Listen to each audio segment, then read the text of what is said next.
There, and welcome back to another Queer Money follow-up. We're covering episode 57 of the Queer Money podcast when we talked with Will Boyd, and we titled that podcast Meet the Doctor of Your Student Loan Ills. Very bad title. Our titles were so horrible. We learned so much since then, but anyway. Right. So our question for you today is, do you have student loan debt?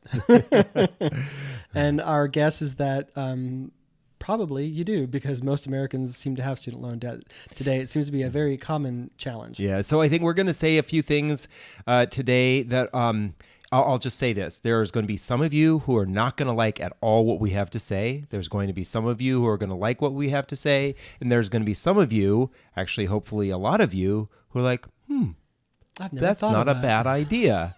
That could work. Just remember, if you hate us on social media, it still boosts up the algorithm, so we still benefit from it. Exactly. And so we love the hate, we love the love.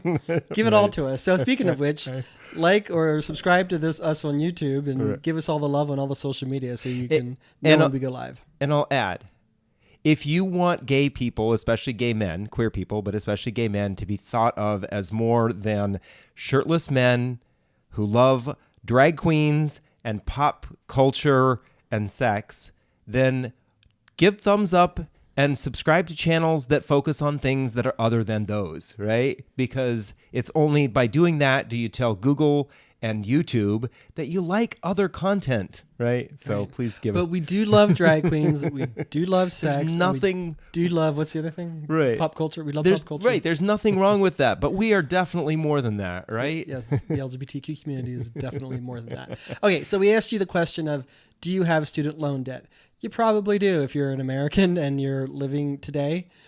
So you're not alone, and so I guess there's some value in the commiseration. So we interviewed Will Boyd of the Breaking Student Loan Debt podcast. He focused on providing tools, tips, and tricks to help medical professionals, which is what he is. Medical professionals pay off their student loan debt, and then hopefully eventually avoid having to pay off student loan debt, because hopefully we can kind of get a better strategy than what most current Americans have today. And at the time that we interviewed him 4.5 years ago, he had $161,000 in student loans to pay off. He had just recently graduated from college, and that's how he was starting his adult life, his career, in that much debt. And at the time of that particular interview, Student Loan Hero reported, which was July 2016, Student Loan Hero reported that Americans owed a combined $1.4 trillion in student loan debt. And today that number most recently was reported at $1.7 trillion. That is blow your mind. Right. Well, that is that next to mortgage debt. That is the highest amount of debt that Americans have. Right. Americans owe more money to predominantly the government, but also to big banks. They owe $1.7 trillion because they've borrowed money to go to school.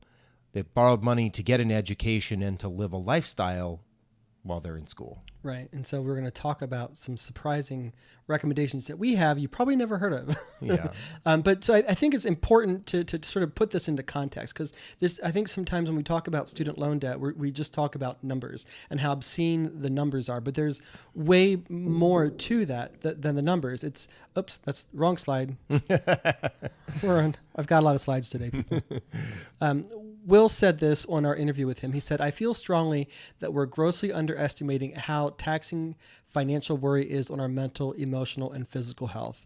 And that sort of underscores the bigger problem of this crisis. It's not just about the numbers. It's about the financial anxiety and the effects that's having on people's health. And then when you compound that with the challenges that people have with credit card debt and then other kinds of debt that they assume for a myriad of reasons, that just creates a lot of anxiety for folks. And then when you have a global pandemic where you can't leave your house for over a year and then you lose your job, that just kind of exacerbates everything. And so you're just kind of in this sort of vortex of suck. Right. And I think it's clear, right, when you see these during these town halls or these discussions that the current administration has been having around student loan forgiveness, you see the frustration, the anger, this taxing financial worry is coming out in these young people are saying, and the way that they're expressing it, and the expressions on their faces. You can actually see this. So there is a lot of emotion around this, right? And it makes complete sense. We have a family member who is drowning in student loan debt, and made some probably not the wisest choices when it came to where they went to school and how they financed school and where they stayed and lived while they went to school. And now that person is struggling financially because they didn't make the right choices. And I think one of the problems that we have is that there's this sort of this, I don't know what the word is, the indoctrination in the United States that you must go to college right out of high school, because if you don't, then you might never go back and you'll live the worst existence ever. And even today, you're expected to live 80 to 90 years at this point, and so your work life is more than just 20 or 30 years anymore. And you're asking these kids who are 18 to 20 years old to figure out what they want to do for the rest of the life. And then once you figure it out, then spend 6 figures trying to get a degree so you can get an entry-level job in that industry maybe, and then work your way up the corporate ladder. And that's, it's just really a recipe that's, you're combining a lot of antiquated expectations with in a modern world that clearly aren't working. And so we have this epidemic right now with student loan debt, and so there's this populist mentality that people get behind with student loan forgiveness. And we've bantered about anywhere from helping forgive anywhere from $10,000 to $50,000 of student loan debt per household. And David and I aren't here to argument one way or the other whether or not that's viable and that particular strategy should be implemented. Our concern, though, is that whether it's bailing out banks or corporations or bailing out college graduates, who's actually doing that bailing out? We kind of have this expectation that the government's bailing them out. Well, who's funding the government right. Is our argument, and it's the taxpayer. So you've got grandma and grandpa, mom and pop in the middle of the country helping to pay off, kids' student loans debt after they just got done after the 2008 crisis, helping pay out banks and corporations. Well, I think one of the things is it's important to remember is that the majority of the tax revenue that the country makes is not off of extremely wealthy people. Right. The majority of it comes from the middle class. Right. So these are the individuals who are already these individuals who want to have their student loans forgiven are a part of the group that will carry the largest burden of where that money comes from. The taxes have to be that has to be paid somehow, right? Schools are not going to say, okay, we're just going to forgive your student loan debt, because the schools don't own that debt. That debt is owned by either a bank or by the government. So if the government forgives it, basically they have to pay it off themselves, right? And then we're paying it, right? And and so I mean, whether that's whether you think that's appropriate or not, that's an entirely different argument. But really, all we're doing is just passing on the expense to the people who are already stretched the thinnest right now, as it is. When you don't even take into account the 2008 crisis, and then all we're actually doing is just kicking the can down the road. Say we forgave every single person's student loan debt as of today. Well, what about, we have another class that's going to graduate in May, and then another May after that, and then another May after that. Are we just going to waive all of that? I mean, we don't really have, what is the thought process? I feel like we're just kicking the can down the road, and we're not actually addressing the problem. And as we've heard, Biden was sort of dangling a carrot in front of people, saying he might be open to the $10,000 waiver, but it sounds like he's not open to that anymore. So I just don't think it's in no near term future is student loan forgiveness really going to be agreed upon, and certainly not to a degree that's really going to add significant value to folks. Right. I think it's to a certain degree, the way you're describing it, it's almost similar to the immigration issue, right? In when Reagan was president, there was a whole process that allowed individuals who were in the country, undocumented individuals who were in the country, to work their way towards citizenship. And we're talking about that again right now, allowing these individuals a way to work themselves towards citizenship. Well, that's not really fixing the problem, right? We need a good, honest, well thought out, well planned, and executed plan for immigration. We need to have that, Right. or else we're going to be doing the same thing 8, 10, 12 years in the future. We're going to be in the same thing with what you're talking about with student loan debt. We can forgive everybody's student loan debt, but I'll tell you, there are lots of people out there right now who want to go back to school and get a master's degree, but they're not doing it because they can't afford it because of the student loans that they have. If you were to forgive all their student loan debt, I would venture to say a lot of those people would line up, get student loans so that they can get their master's degree. And then we're in the same predicament again exactly for 10, 20 years down the road. So what we really need is we need a well thought out, planned solution to how do we fix not only the student debt problem, but also how do we fix the student the education financing problem. Yeah. So we've got a crazy strategy you've never heard anywhere else. Some people will say it's stupid, but I argue that it's probably as viable, if not more viable, than just forgiving people's student loan debt. So this next slide is text intensive, but it's really just to help people follow along. We suggest pegging tuition to inflation, just like Social Security. They can do it with Social Security. They can do it to tuition. It doesn't need to be 2 or 3 times inflation year after year after year. And then take a combination of the following several bullet points. Take the $8 billion plus that colleges and universities earn from sports. And that's annually. And take in also the $630 billion in tax-free endowments that many of these colleges are sitting on billions of dollars of endowments, and they don't pay any taxes on any of that, including the growth. And then combine all of the tax-free benefits that these universities get. They don't have to pay federal income tax, state corporate income tax, state property tax, local property tax, state local tax on items for purchases and sales, such as your t-shirts and sweatshirts with your university logo all over it. They don't pay local tax on that either. And they don't pay interest income, short-term capital gains. They don't pay that either. And they don't pay long-term capital gains. So if we took all of those taxes that they aren't paying, taken all the income that they're earning from these college students who are basically professional athletes, taken all of the endowments that they're sitting on, come up with a 10-year plan to help pay people's student loan debt off completely or off partially, and then help use this as a way to help keep tuition lower for the future generations so that they're not drowning in debt for 10, 20 years down the road. Right. It's a shifting of the income process, right?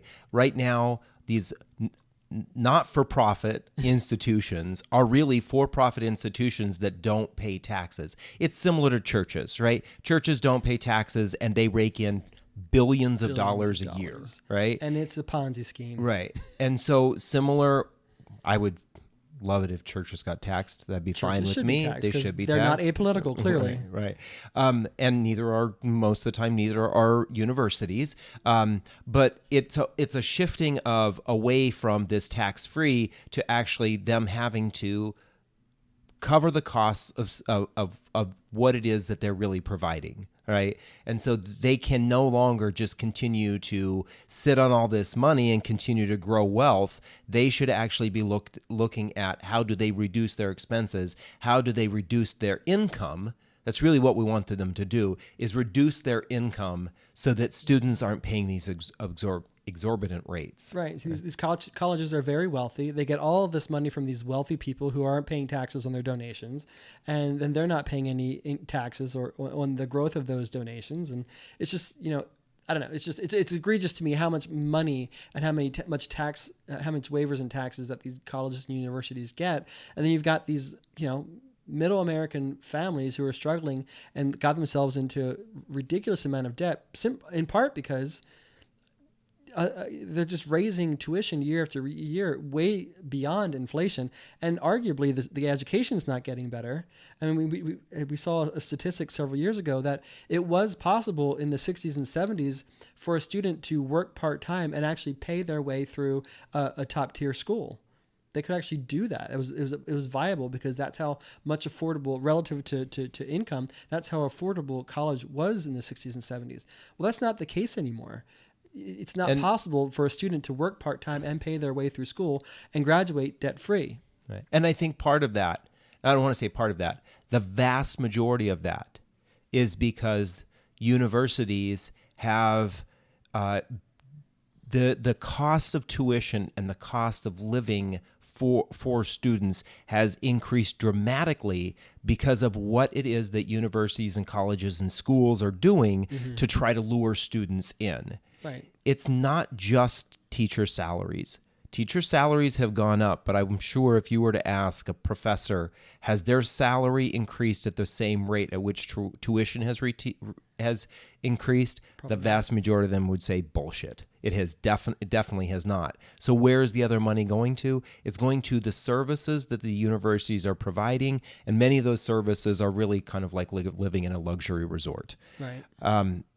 Well, school administrators are making a ton of money too. Yeah. But yes, a lot of these colleges and universities are becoming Ritz-Carltons. Right. Well, and this is really kind of the second half of this plan that John and I would like to suggest. When we were speaking with Will, it was interesting that Will pointed out that almost about 45% of the money that he borrowed to go to school was actually spent on his cost of living. And I think that because folks don't understand how much of the cost of living that they are spending on their student loans is, because they don't really understand the true costs. It's not separated out. Right. They're being taken. This is how it's easy to take advantage of the increasing costs for students.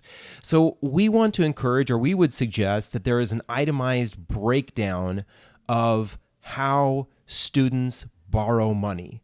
And the first one is to break student loans into public and private. And the public portion would be that the public only covers tuition. So when you're borrowing money from the federal government to go to school, you're only borrowing money to cover tuition. If you want to stay in an on-campus, brand new, high-rise apartment building that costs you $1,000 a month with 3 other people living in it, so the whole rent is $4,000 a month, you need to borrow money from a private institution, from a bank. The government does not need to be supporting your lifestyle to go to school, right? Let the private institutions do that. And the focus and the reason why we want to break those apart is because, one, it would show students exactly how much money they're spending on their lifestyle.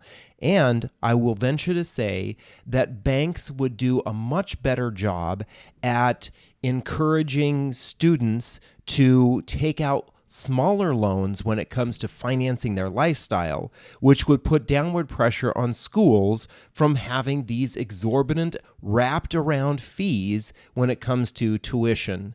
And that would be a federal requirement that when the bill comes from the school, it is just for tuition, and then it's all the rest is for lifestyle, right? And they cannot wrap all these extra fees for lifestyle into the tuition.